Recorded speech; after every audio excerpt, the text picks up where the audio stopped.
Yang sungguh penting. Kita melihat banyak catatan sejarah kemerdekaan Indonesia dari bangunan ini, termasuk W.R. Supratman yang siangnya dikeluarkan dari penjara ini karena dianiaya, malamnya meninggal dunia, itu juga dari penjara ini. Di sebelah utara tembok ini ada bekas jebol, jadi tahun ketika peristiwa revolusi itu tembok ini pernah dijebol di bagian utara dan banyak para pejuang yang keluar dari sini, banyak catatan penting. Saya pikir begini, seharusnya pemerintah segera mengambil sikap tegas terkait dengan penelantaran bangunan cagar budaya, karena di Undang-Undang Cagar Budaya ditulis jelas, jika pemilik tidak punya kemampuan untuk menelantarkan bangunan, itu negara bisa mengambil alih. Saya pikir sudah 20 tahun lebih bangunan ini dibiarkan mangkrak seperti ini dan tidak ada upaya-upaya yang serius dari pemerintah kota untuk melakukan apa? Apakah melakukan komunikasi dengan pemilik atau bagaimana?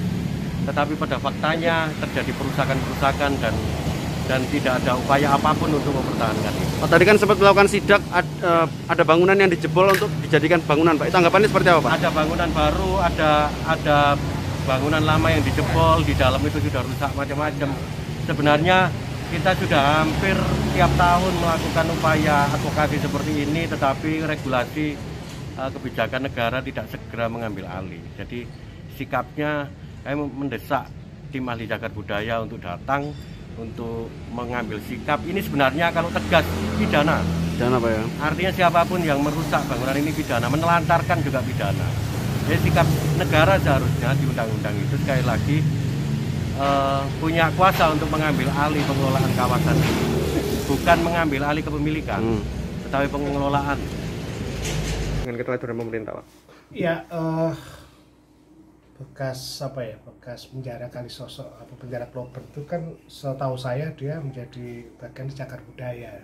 Terlepas dari kepemilikannya siapa, kalau cagar budaya itu menurut undang-undangnya setiap perubahan atas fisik, apakah merubah cat, merubah genteng pun harus seizin dari pemerintah kota gitu lah.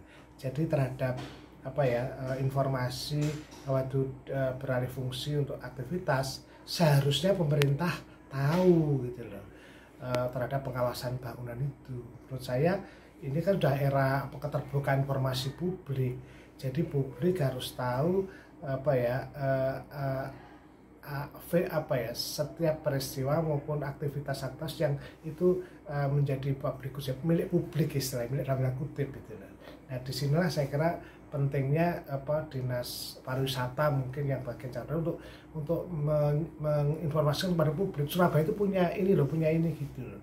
Nah kalau tiba-tiba kemudian alih fungsi, ya saya kira harus diurus itu, harus gimana proses dan regulasinya jelas, sanksinya juga jelas.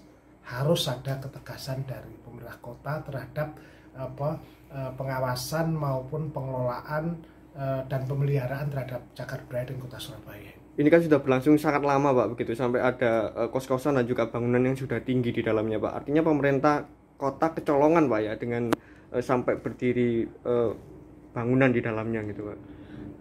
Kalau sampai terjadi alih fungsi terhadap cagar budaya dan sampai menghasilkan semacam itu, saya kira ada keteledoran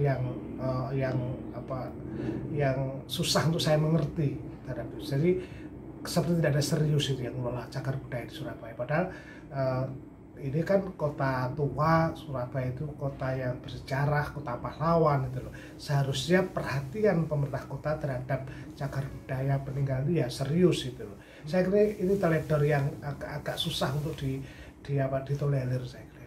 Tapi harusnya ini gimana Pak langkah yang segera Ya diambil? pasti ya harus memanggil yang terkait dan harus akan segera. Setelah itu kemudian diumumkan kepada publik ini masalahnya. Kalau itu memang dia ada regulasinya, kalau memang ada sanksinya, ya itu dijalankan, harus dijalankan. Kalau tidak berarti tidak mengindahkan amanat undang-undang.